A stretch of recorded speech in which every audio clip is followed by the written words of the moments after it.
Come and see a man who can tell everything that I have ever done. No, thank you. I'm not necessarily sure I would want to go to see somebody who could tell me everything I've done, especially those things that maybe I'm a little ashamed of, or secrets maybe we don't necessarily want people to know about the things that we've done. Come and see. He couldn't be the Messiah, could he? Yes, for many of us, our first reactions may be, well, I'm not sure I want everybody to know my secrets, know all the skeletons in my closet. We don't want everybody to know our deepest and darkest thoughts or things we have done maybe that we're not proud of. But then there's probably also this temptation of, well, let's go check out who exactly this person is. Is he running a con? Right? Is he tricking people? Is he doing some sort of trick in order to get people to be manipulated by this man? But then we start to hear what the man is saying about other people. Start hearing about what their stories are, what this woman and what she has done, or how she lives her life. And maybe we don't want to be part of that either.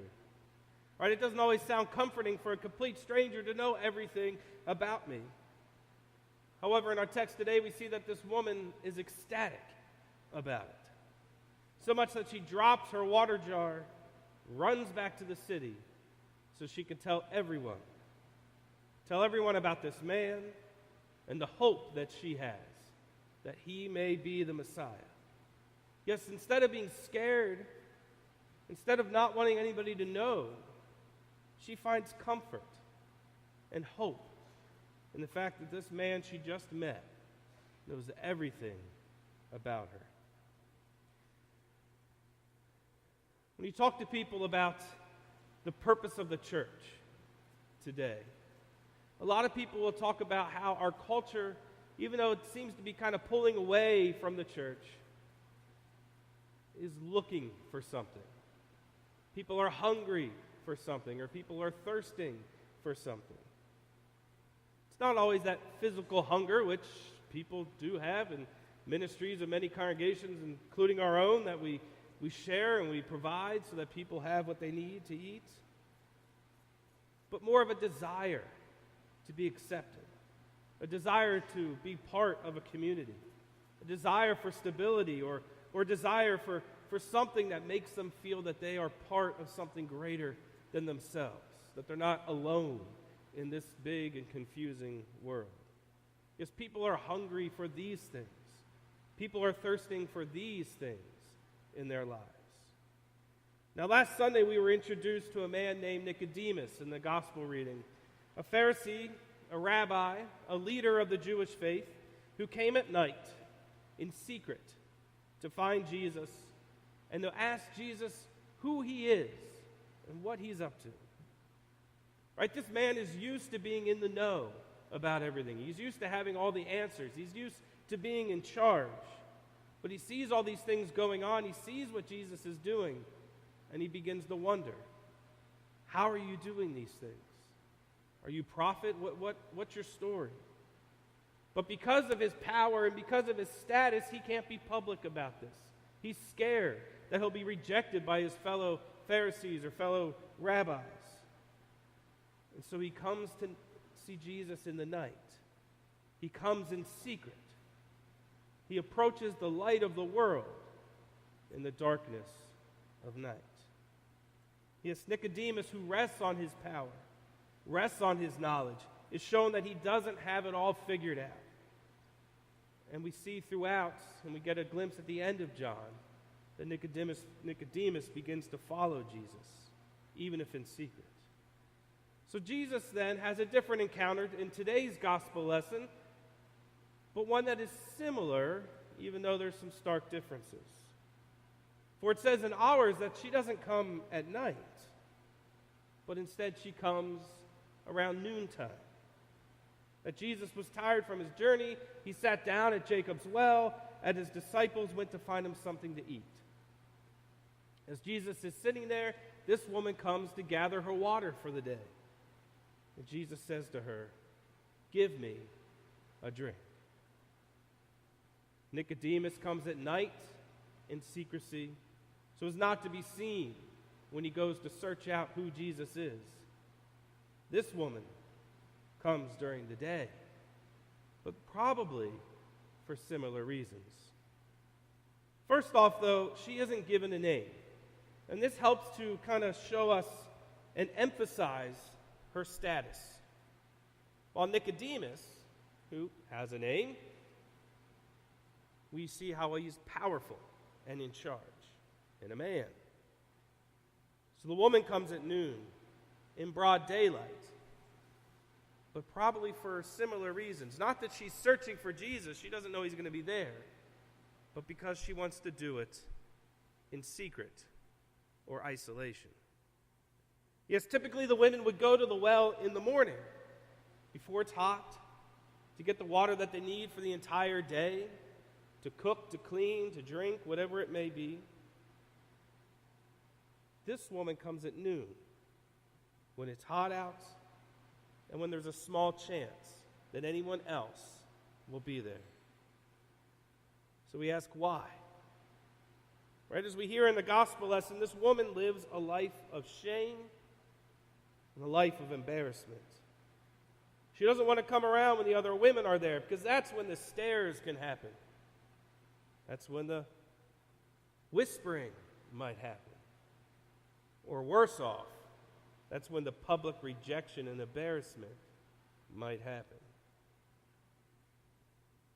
Now, a little side piece about the Gospel of John. The time of noon is only mentioned twice in the entire Gospel. Who can tell me what the other time, other place in the Gospel that noon is given as the specific time of day?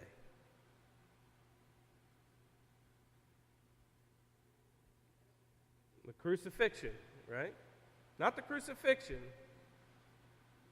but when he's judged, when he sends him off to be crucified. So hold on to that. So she comes at noon, she comes across Jesus at the well, Jesus asks her for a drink, and the woman replies, can you, a Jew, ask me, a woman? Because that's, one thing, that he's meeting one-on-one with a woman in public, in a place where nobody else is around, probably not something that was looked well upon. But then it gets worse because she's a Samaritan woman. And as we see, even in our gospel text from John, the writer takes the time to put in parentheses, this person or these people don't get along together. The Jews and the Samaritans see things differently. The Jews see them as unclean, unworthy, because they have married people from other cultures, other religions. They've been intermixed. Their land has been spoiled, in a sense. So Jesus is not only talking to a woman, he's talking to a Samaritan woman, and this is quite the scandal. So then we have an interesting play on who the people are. Jesus says, if you knew the gift of God and who it is saying to you, give me a drink, you would ask him and he would give you the living water. Which seems to confuse the woman. She asks him who he is and if he's greater than their ancestor Jacob, where Jacob is, Israel, the father of the 12 tribes, the great person who dug this well. Jesus tells her that those who drink of the well will be thirsty again, but those who drink of the water of life that Jesus gives will never be thirsty. So the woman asks for the water, and Jesus then reveals how much he knows about her, more than she obviously expected, telling her to go get her husband. She admits she has no husband. And Jesus, knowing this, tells her that she's had 5 husbands. And now the man she is with is not her husband. The woman is embarrassed. The woman is ashamed. And this is probably why the woman comes for water at noon. The people of the city would have considered this woman many things, and probably none of them good. Jesus had named the thing in which she was ashamed. But what does it really say about this woman? So we're going to go back to that whole 12 o'clock thing, the whole noon thing. The woman at the well, Jesus is condemned and sent to be crucified. The only other time is when Jesus is condemned. Is Jesus condemned righteously or out of malice, misunderstanding, and fear? Right, second one, right? Yeah. Okay. So Jesus was innocent. However, the society around him judged him guilty, leading us to the similarity between Jesus and the woman at the well. What's interesting about this text is that Jesus never tells this woman not to sin anymore. A couple chapters later, when they bring to him a woman accused of adultery, and Jesus says, "Those without sin cast the first stone," he tells the woman then, "Go. Do not sin anymore." He doesn't condemn her, but says, "Repent, don't sin." Jesus never says to this woman, "Do not sin." So it seems in our gospel lesson today, it's not that this woman is this great sinner, but in fact, this woman is a victim in this story. We discussed before that women in the time of Jesus didn't have a whole lot going for them. They were considered property of their fathers first, and then when they were married, they were property of their husbands. In that time, it was easy for a man to divorce his wife. Not so easy for a woman to get a divorce from her husband. But the man just had to write a letter of dismissal. "You burned dinner one too many times. I'm divorcing you," whatever it may be. Or maybe she was barren and couldn't have children, and so she was useless to the husband. Once a woman was divorced, she was in even worse condition.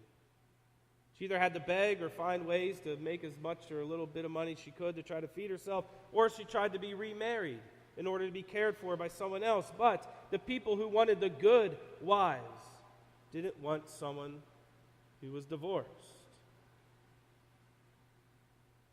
And so she probably was forced to marry men because she needed to survive.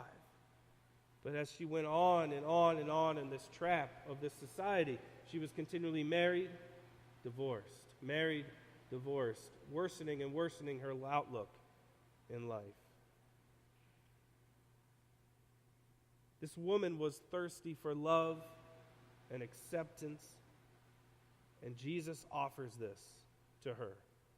This Samaritan, this outcast, he offers her the living water of Christ. Jesus sees her as the victim and extends God's acceptance, God's love, and God's salvation. It's an amazing witness of God's love.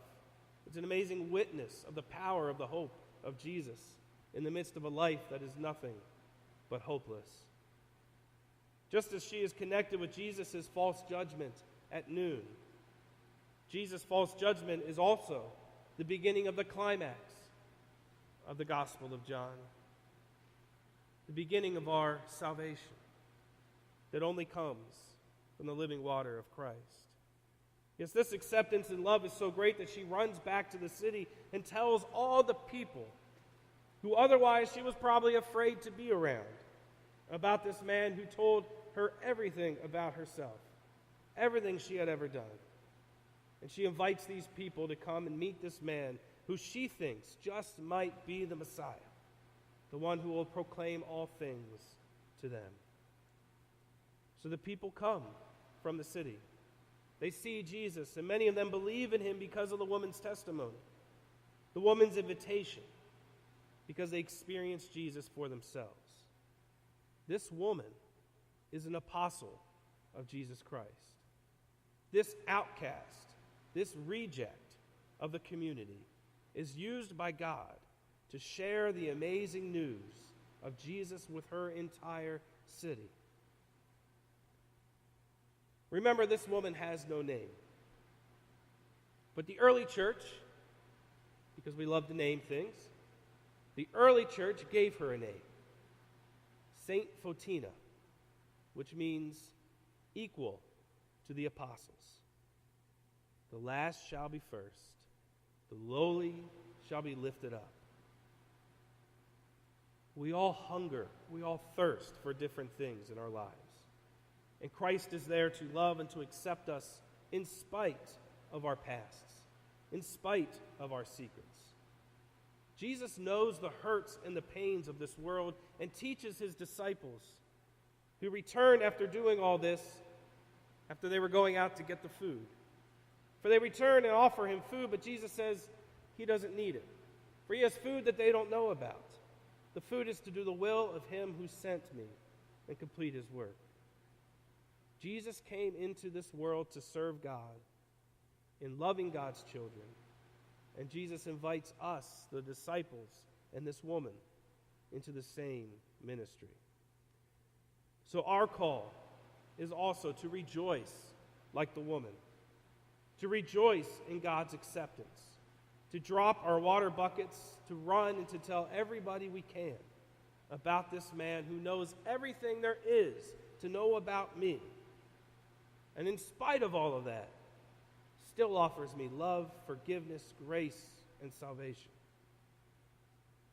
So we shout, we give thanks, we grow out into our city, giving thanks to God for this gift of love, freely given to us and to the world. Amen.